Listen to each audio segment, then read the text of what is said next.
ತಂದೆ ತಾಯಿಗಳ ಜವಾಬ್ದಾರಿ, ಮಕ್ಕಳಿಗೆ ಹೊರೆಯಾಗಿ ಅವರನ್ನ ವೃದ್ಧಾಶ್ರಮಕ್ಕೆ ಸೇರಿಸುವುದು ಸರ್ವೇ ಸಾಮಾನ್ಯವಾದ ವಿಷಯವಾಗಿದೆ.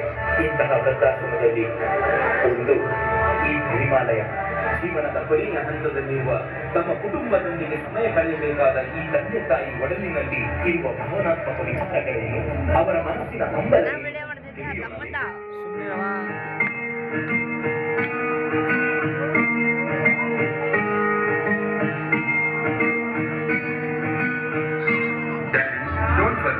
ನಿಮಗೆ ಯಾವುದೇ ತೊಂದರೆ ಇರುವುದಿಲ್ಲ. ನಿಮ್ಮ 3 ವರ್ಷದ ಫೀಸನ್ನ ಭರಿಸಿದ್ದೇವೆ. ನಿಮ್ ಜೊತೆ ನೋಡಿ ಡ್ಯಾಡಿ, ನಾನು ಬಿಸ್ನೆಸ್ ಟ್ರಿಪ್ ಅಂತ ದೇಶ ತಿರುಗ್ತಾ ಇರ್ತೀನಿ. ಅವಳಿಗೆ ಬೇರೆ ಕಂಪ್ನಿ ಕೆಲಸಕ್ಕೆ ಟೈಮ್ ಇರೋದಿಲ್ಲ. ನೀವು ಹೇಳ್ತಾರೆ ಸ್ವಲ್ಪ ಅರ್ಥ ಮಾಡ್ಕೊಳ್ಳಿ. ಆನಂದ ಮೊಮ್ಮಕ್ಕಳನ್ನು ಅವ್ನ ಹಬ್ಬನ್ ಮಾಡಲ್ಲ, ಫುಲ್ ಯೂಟ್ಯೂಬ್ ಹಾಕ್ಬೇಕಂದ್ರೆ ಎಲ್ಲ ಮಾಡ್ಬೇಕು. ಯಾಕೆ ಹೀಗೆ ಮಕ್ಕಳ ತರ ಹಠ ಮಾಡ್ತೀರಾ? ನೆಕ್ಸ್ಟ್ ಟೈಮ್ ಕರ್ಕೊಂಡು ಬರ್ತೀನಿ. ಹೋಗಿ ನೀವು, ನನಗೆ ಫ್ಲೈಟ್ಗೆ ಬೇರೆ ಟೈಮ್ ಆಗ್ತಿದೆ.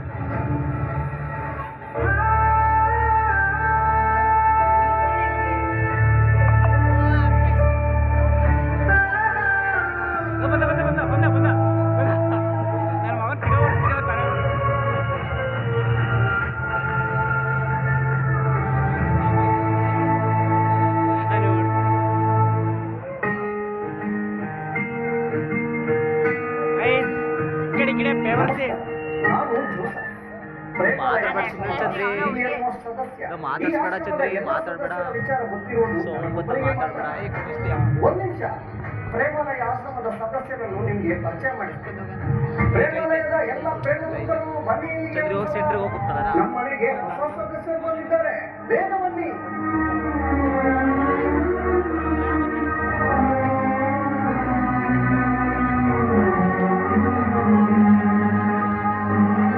ಇಷ್ಟೆಲ್ಲ ಇನ್ನು ತುಂಬಾ ಜನ ಸದಸ್ಯರಿದ್ದಾರೆ.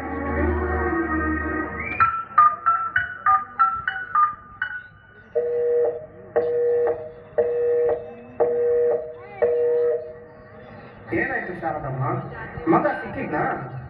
ಪಾಪ ನನ್ನ ಮಗನಿಗೆ ತುಂಬಾ ಕೆಲಸ ಇರ್ಬೇಕು, ಬಿಸಿ ಇದ್ದಾನೆ, ಪಿಕ್ ಮಾಡ್ತಾ ಇಲ್ಲ. ಅವನು ಬಿಸಿ ಇದ್ದದಕ್ಕೆ ಅಲ್ವಾ ನಿಮ್ಮನ್ನಿಲ್ಲಿ ಸೇರಿಸಿದ್ದು? ನೋಡಿ ಜೋಸೆಫಣ್ಣ, ನೀವು ನನ್ನ ಮಗನ ಬಗ್ಗೆ ಹಾಗೆಲ್ಲ ಹೇಳ್ಬಾರ್ದು. ಅವನಿಗೆ ಅಮ್ಮ ಅಂದ್ರೆ ತುಂಬಾ ಇಷ್ಟ. ಪರಿಸ್ಥಿತಿಗೆ ಕಟ್ಟು ಬಿದ್ದು ನನ್ನ ಬಿಟ್ಟು ಹೋಗಿದ್ದಾನೆ ಅಷ್ಟೇ. ನೋಡ್ತಾ ಕರ್ಕೊಂಡು ಹೋಗ್ತಾನೆ ನನ್ನನ್ನ. ಏನ್ ಹೇಳಿ ನಿಮಗೆ? ಬೈ ಈಗ ಹೋದ್ರಲ್ಲ, ಅವರು ಶಾರದಮ್ಮ ಅಂತ ಮಗನ ಕಾಲಿಗೋಸ್ಕರ ತುಂಬಾ ವರ್ಷಗಳಿಂದ ಕಾಯ್ತಾ ಇದ್ದಾರೆ. ಆದ್ರೆ ಏನ್ ಮಾಡೋದು, ಮಗ ನಾಟ್ ರೀಚಬಲ್. ಅಂದ್ಹಾಗೆ ನಿಮ್ ಹೆಸರೇನು? ನಾನು ರಾಮಣ್ಣ, ರಿಟೈರ್ಡ್ ಟೀಚರ್.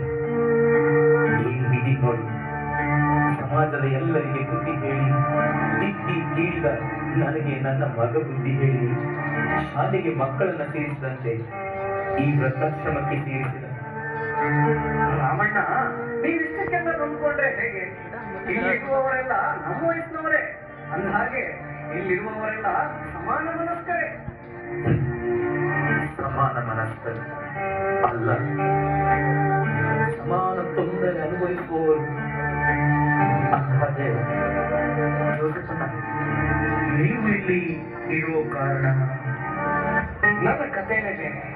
ನನಗೆ ಗಂಡು ಮಕ್ಕಳಿಲ್ಲ, 2 ಹೆಣ್ಣು ಮಕ್ಕಳೇ.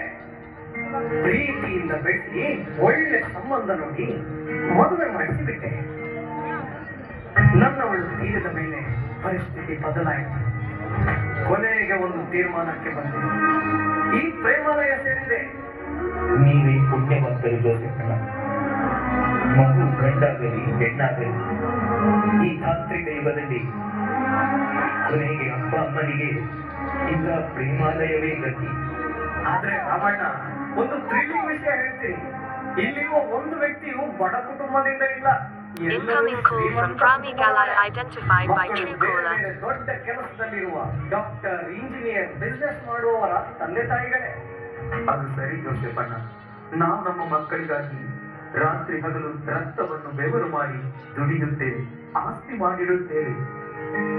ಒಬ್ಬ ನಿವೃತ್ತ ಶಿಕ್ಷಕನಾಗಿ ಹೇಳ್ತೇನೆ, ಮಕ್ಕಳಿಗಾಗಿ ಆಸ್ತಿ ಮಾಡಬಾರದು, ಮಕ್ಕಳನ್ನೇ ದೇಶದ ಆಸ್ತಿ ಮಾಡಿ